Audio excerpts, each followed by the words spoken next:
Iran has always been a land of empires, revolutions, and secrets. But why does power in this country always seem to slip through the hands of those who hold it, from ancient kings to modern rulers? Iran's story is a rollercoaster of ambition, betrayal, and rebellion. Could history be repeating itself today? Could the streets of Tehran be echoing cries from 2,000 years ago? In this series, we explore Iran's 25-year struggle with power and the lessons it holds for the world. Stay until the end to discover the patterns that even the strongest rulers could not escape.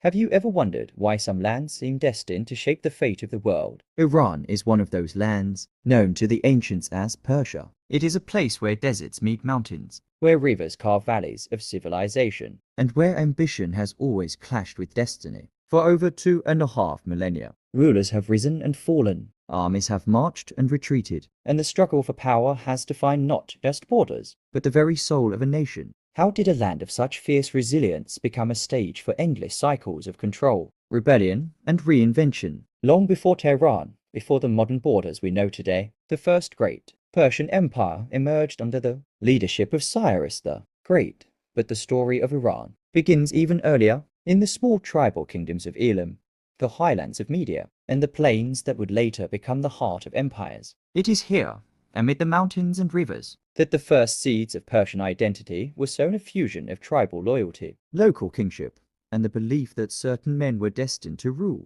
Can you imagine living in a time where your king claimed the favor of gods to conquer lands hundreds of miles away? Cyrus, who would come to be known as the first emperor of Persia, changed the course of history. Born around 600 BC, he united the Medes and Persians under a single banner. His conquests were swift but strategic, allowing the empire to expand from the Indus Valley to the shores of the Aegean. Yet, what set Cyrus apart was not only his military genius. He understood something most rulers never do. Power is fragile if it is built on fear alone. He respected local customs, religions, and leaders, and in doing so, he created loyalty instead of resentment. Could this ancient wisdom explain why some empires endure while others crumble? After Cyrus, Darius I took the throne, known as Darius the Great. He built roads, standardized currency, and established a complex bureaucracy. The empire was no longer just a collection of conquered lands. It became a living, breathing network, held together by administration as much as by armies. Yet, even Darius faced rebellion. Governors would rise,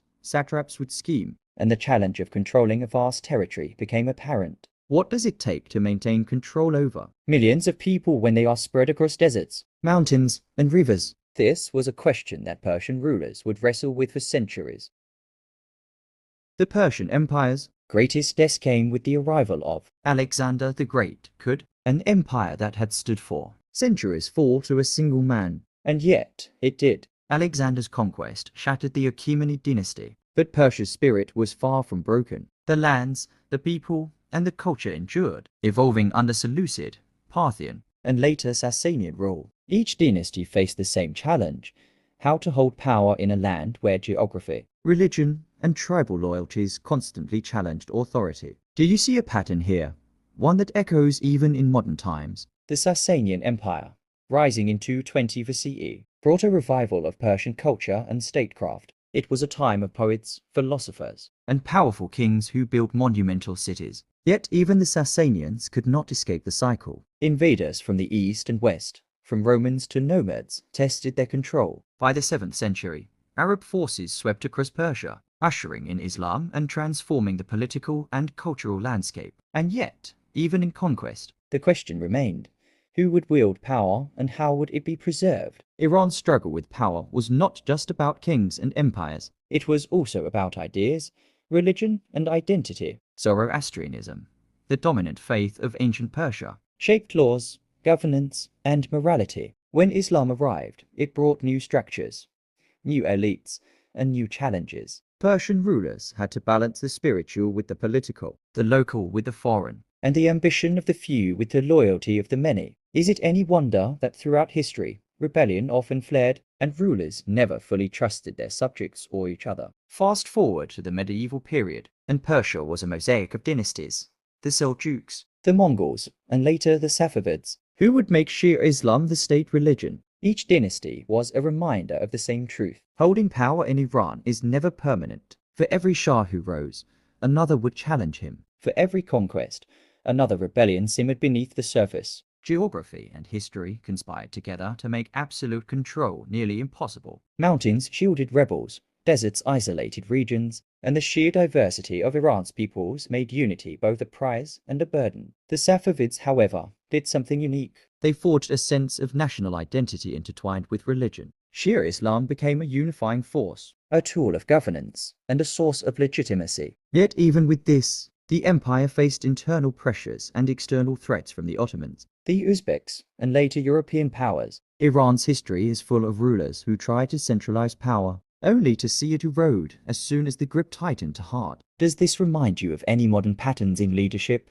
anywhere in the world? By the 18th and 19th centuries, Iran faced new challenges: colonial ambitions, internal fragmentation, and the slow encroachment of Western influence. The Qajar dynasty, which ruled from the late 1700s to the early 1900s, struggled to maintain authority over land constantly, tested by internal revolts and foreign pressure. Technology, diplomacy, and trade were changing the rules of power. Iran was no longer just a land of kings and empires. It had become a pawn in a global game. And yet, the Iranian spirit endured quietly, stubbornly, and defiantly. The 20th century brought the most dramatic shifts yet. The Pahlavi dynasty, beginning with Reza Shah in the 1920s, sought to modernize and centralize Iran like never before. Roads, schools, industry, and a sense of nationalism were tools to solidify power. But modernization also created tensions. Foreign influence, internal inequality, and suppressed dissent simmered, until they erupted in 1979. With the Islamic Revolution, once again, history seemed to repeat itself.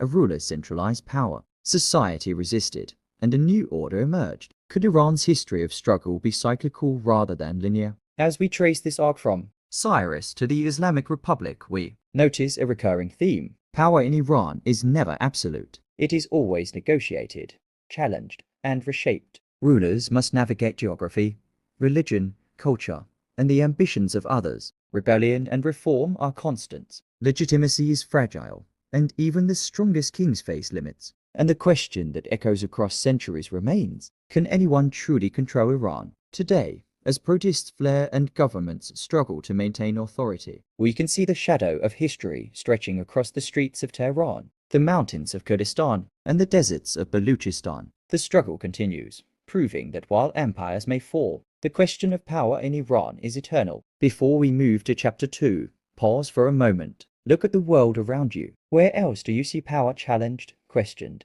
and reshaped in ways similar to Iran's history? Can the past truly guide us in understanding the present? If this journey through time fascinates you, hit that subscribe button and turn on notifications. You won't want to miss chapter 2, where we explore the rise and fall of modern Iran, the age of shahs, coups, and revolutions that changed everything. History is not just in books, it is alive, and it is unfolding right now.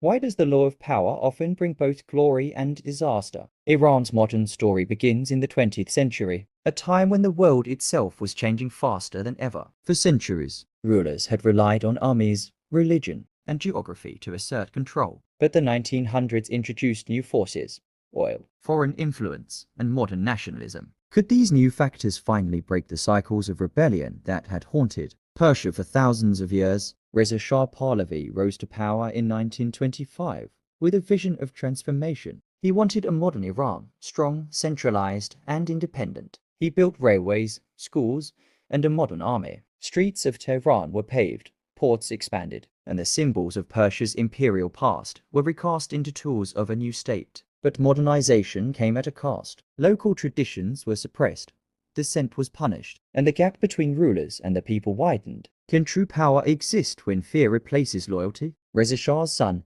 Mohammad Reza Pahlavi, inherited not just the throne, but the tension between tradition and modernization. During his reign, Iran's oil became the lifeblood of both the country and global powers. The Anglo-Iranian Oil Company controlled much of the wealth, and foreign governments had a vested interest in Iran's politics. The Shah's power was no longer just domestic, it was entangled in global intrigue. How can a ruler remain independent when external forces hold the keys to your nation's wealth? The 1953 coup is a turning point that echoes the patterns of the past. Prime Minister Mohammad Mossadegh nationalized oil, challenging the Shah and foreign powers. The CIA and MI6 orchestrated a coup to restore the Shah, reinforcing a lesson that would repeat. Control over Iran was never just about the throne, it was about alliances, loyalty, and timing. Did history repeat itself because the lessons of Cyrus, Darius, and the Safavids were ignored, or because Iran's geography and wealth make it perpetually irresistible? By the 1960s and 70s, the Shah pushed Iran toward modernization faster than ever. Western-style education, industrialization, and even pop culture flourished. Yet economic inequality, political repression, and resentment of foreign influence grew beneath the surface. The streets, always a barometer of discontent, started murmuring again. The question that had haunted rulers for centuries returned. Could power ever truly satisfy the people of Iran? The Islamic Revolution of 1979 shattered the monarchy. The Shah fled, and Ayatollah Khomeini returned from exile, bringing a new vision of governance rooted in religion. Iran was transformed overnight, yet the fundamental struggle remained. Who would hold power, and for how long? Was this new Islamic Republic an end to the cycles of rebellion, or simply the next chapter in a 5-year struggle? Even today, as protests flare and debates over authority continue, we see the echoes of these events. The past and present are intertwined in Iran, reminding us that history is not static. It is alive, demanding attention, and asking questions. How do you balance ambition with responsibility, modernization with tradition, and power with justice? If Iran's journey fascinates you so far, don't just watch, subscribe, and hit the notification bell. Chapter 3 will take you through the turbulent 1980 seconds and 90 seconds, where war, revolution, and reform collided to reshape Iran yet again. This is history in motion, and you won't want to miss it.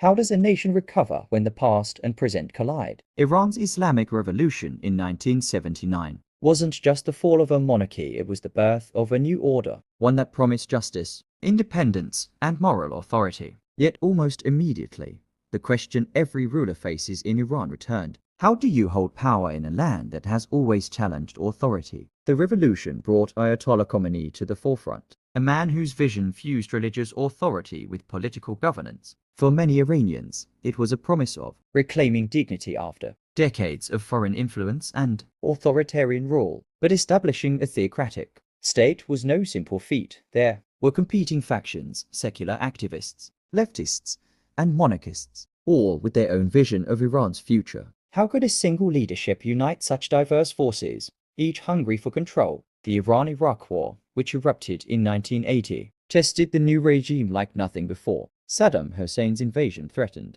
not just territory, but the legitimacy of the revolution itself. Young Iranians were called to fight, cities were bombed, and the nation's resources were stretched to the limit. War became a tool for both unity and division. It strengthened the regime by rallying patriotism, but it also exposed cracks in governance, loyalty, and control. Could a country survive decades of conflict without fracturing? History suggested it was possible, but only if leadership adapted. Post-war Iran entered a new era of political tension. Leaders sought legitimacy through elections, reforms, and compromises. Yet power remained concentrated, and dissent was still dangerous. The 1990s brought a wave of reformist energy, led by presidents like Mohammad Khatami, who promised dialogue, openness, and civil society. Young Iranians embraced education, technology, and culture, but entrenched powers resisted, wary that too much openness might unravel authority. Does this echo the struggles of Cyrus, Darius, and the Safavids? Once again,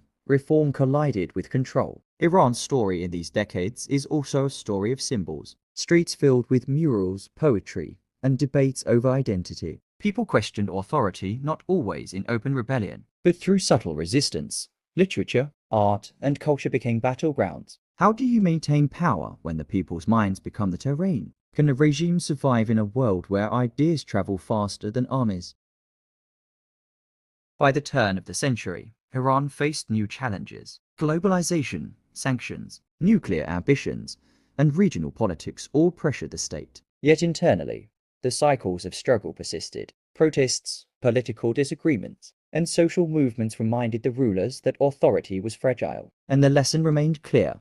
In Iran, power is never static. It must be negotiated constantly, or it risks collapse. Today, as new generations of Iranians rise with education, social media, and global awareness, the ancient struggle continues. The streets, the universities, and the homes echo with questions about freedom, justice, and authority. Will history repeat itself? Will lessons from Cyrus, the shahs, and Khomeini guide the future? Or are the patterns too deeply rooted to escape? If Iran's story so far has captured your imagination, hit that subscribe button now. Chapter 4 will bring you to today, revealing how the T5 struggle is still unfolding, and why Iran remains one of the most fascinating and contested arenas of power in the world. Don't miss it.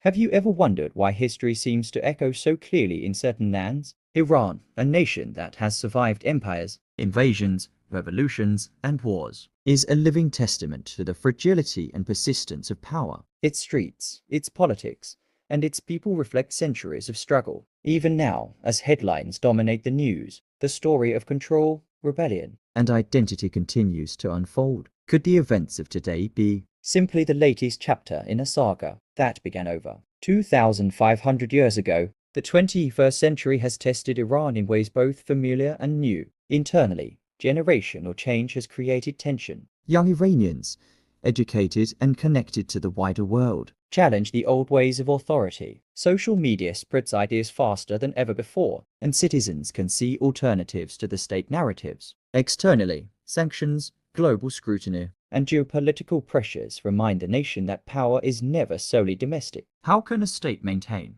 authority when its people and the world around it are changing faster than its leadership can adapt? Recent protests have brought these questions into sharp focus. Starting in late 2025, economic hardships, political grievances, and social inequality reignited public dissent. Crowds of ordinary citizens took to the streets, echoing the revolts of centuries past. The government responded with internet restrictions, security measures, and crackdowns, trying to maintain control. Yet the pattern is familiar. Power is strongest when it adapts, weakest when it relies on force alone. Can history teach today's leaders the limits of authority? Symbols have always mattered in Iran. From Cyrus's inscriptions to the flags of the revolution, images convey legitimacy and inspire rebellion. Recently, protesters have revived PI revolutionary symbols, harkening back to Iran's past while questioning its present. In a way, these images remind us that while rulers change, the identity of the nation is constant. What do these symbols tell us about the relationship between the people and power? Are they a warning, a call, or a promise?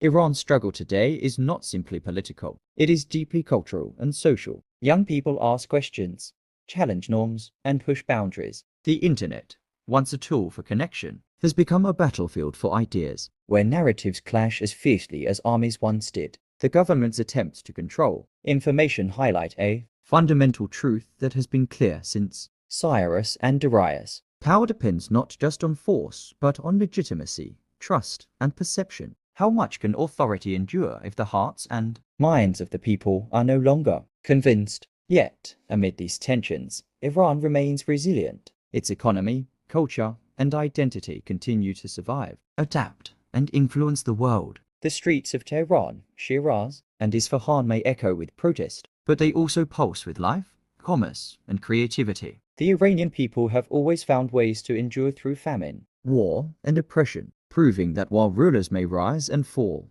the nation persists. What does it take for a civilization to outlast centuries of turmoil? Perhaps the answer lies not in kings or governments, but in the people themselves. As we reflect on Iran's T5 struggle with power, one lesson stands out. History is never truly over. Revolutions, reforms, and rebellions are not anomalies, they are part of a recurring rhythm. Each era teaches, warns, and inspires. From Cyrus the Great to the streets of Tehran today, the question remains the same. Who will wield power? And who will define the nation's destiny? And perhaps the more important question is, are we, as observers, learning the lessons of history? Or are we destined to watch the cycles repeat? If this journey through time has intrigued you, don't stop now. Like, subscribe, and hit the notification bell. Share your thoughts in the comments. What do you think the future holds for Iran? Could centuries of lessons finally guide its leaders, or will the cycle continue? Chapter 4 may be the end of this series, but Iran's story and its struggle with power continues. Stay curious, because history is happening right before our eyes.